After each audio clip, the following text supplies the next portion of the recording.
Good evening.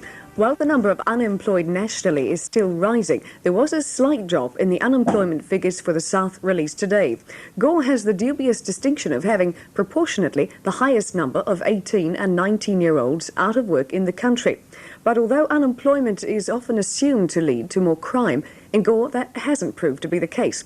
In fact, Mark Price reports the town's got fewer problems than in the past. 8 years ago, the Gore Volunteer Fire Brigade got a new crash tender. It's designed to help extract dead and injured people from smashed-up cars. More often than not, they were young people, but things are changing. Since the downturn in the economy, there's no doubt in my mind, and our statistics show it, that the use of the vehicle has dropped off. I would say probably to a half or a third of what it was when we first got it. Gore police say drinking and driving is still a major problem in Gore, but they've also noticed a drop in offending by young people. Certainly there are reduced numbers of street offences down the street on a Friday and Saturday night in the early hours of the morning. What has brought that about, I really don't know. We suspect perhaps that the young people of those days had more money to spend on liquor and on cars, petrol, etc., which they don't have now and can't afford to do that. Can we take from that that unemployment is a good thing crime-wise? Well, I wouldn't like to be heard saying that, but certainly our perception is that we've had no noticeable problems as a result of it. Police have noticed another factor that may be reducing bad behaviour. Gore's centre parks were once the centre for late-night drinking by carloads of young people. Now there's a club called the Red Dog, well known as a place for young people to go and drink. It's had its run-ins with the law over supplying liquor, but now the police are taking a softly approach. We've found that they are generally well behaved and we have a good contact and relationship with them. It's unfortunate that one or two people around Gore have seen them as a problem. However, I've found that they've kept a lot of what you call the people that hang around the streets off the streets. And Gore's probation service agrees with police that young people may be poorer, but they're better behaved. It's automatic, I think, to assume that because people aren't working that they're going to get into trouble. But I'd rather question, are they going to get into any more trouble than they would if they were working? For example, I think if I was unemployed, I don't think I would go out and do a big burglary, and nor would you. And we have to remember that there are other reasons that people offend rather than just not having anything to do. And others involved with young people believe they are treating unemployment as a serious business. They're all doing something. We've got a number of them on access programs, a number of them are doing extra studies through correspondence schools, some of them are doing part-time work, like babysitting, housekeeping, shop work, shearing sheds, anything like that. They're not idle. Over the last 12 months, 57 18 and 19-year-olds did some sort of course. Almost half now have jobs. A commemorative plaque is to be unveiled at the weekend, honouring one of the South's most accomplished scientists. Dr. Elizabeth Batham gained an international reputation as a marine biologist, but as Bernard Buck reports, she's remembered here most for a contribution she made to Otago Harbour. This multi-million-dollar marine research laboratory was still a dream of the future. But there's no doubt that her early vision and determination played a big part in its eventual development.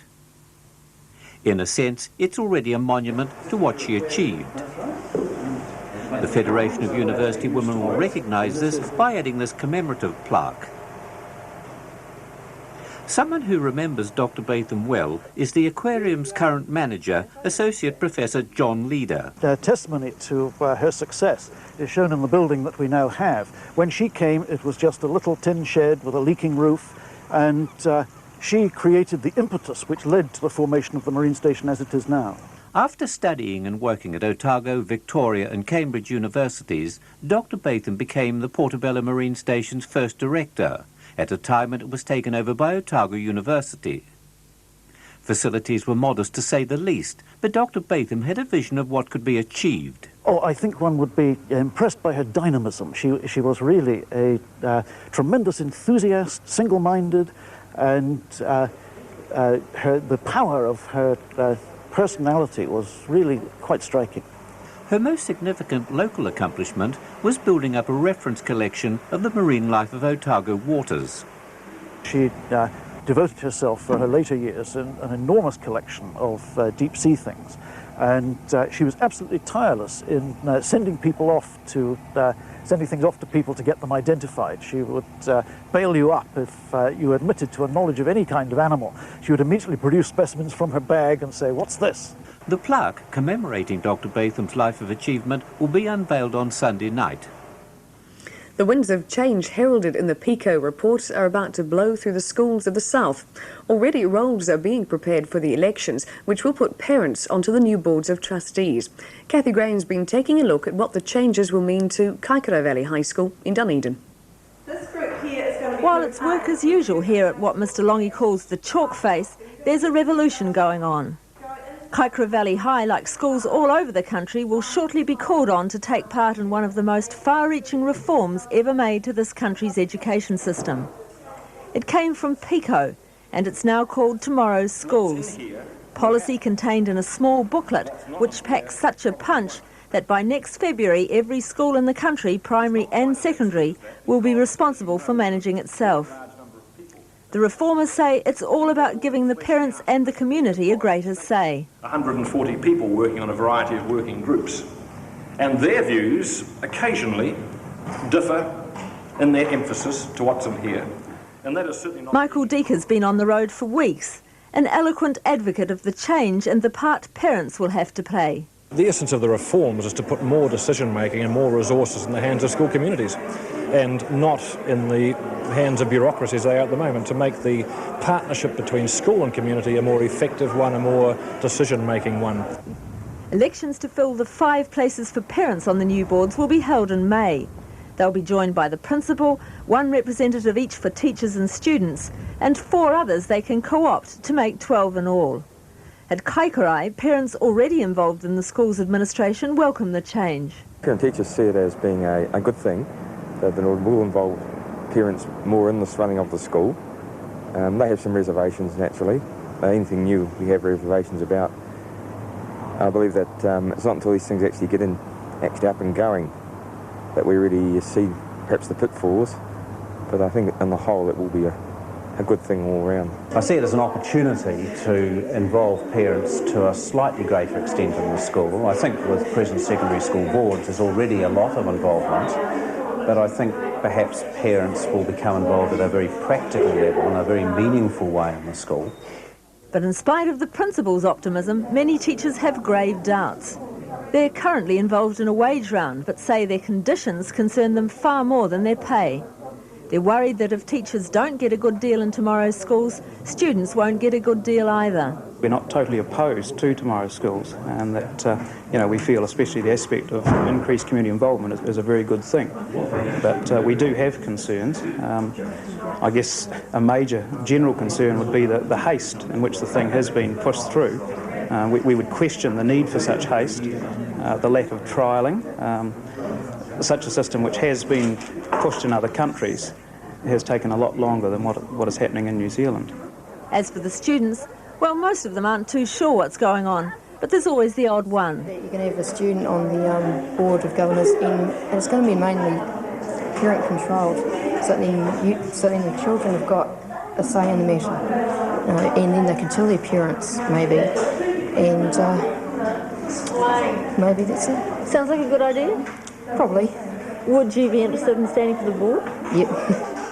Student reps will be working with the boards by May. By October, the boards will be legally in charge. And from February, they'll be actually running things, managing the bulk funding government will allocate each school. It remains to be seen how the winds of change will blow in Kaikorai Valley. Tractors have been a part of life in the south for 100 years, and to mark the occasion, Gore's hosting a fitting Centennial over the weekend. Tractors dating back to the year dot will be on display. Mark Price has been taking a look at them. 400 elderly but carefully restored tractors have been arriving in Gore today, and they'll be put through their paces over the weekend. The Minneapolis Mollier, for example. This one's from Riversdale, and its owner says in the 1940s and 50s it was quite common. There are some odd ones. Take the Glasgow, designed the way it is, we're told, because 3 wheels are cheaper than 4. And here's a 1925 Renault Crawler. That's a particularly rare example.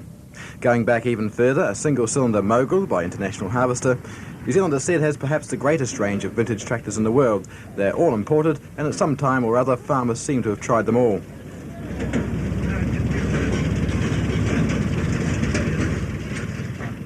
The Lance Bulldog is a German model designed to run on crude oil straight from the ground in the days when it cost tuppence a gallon.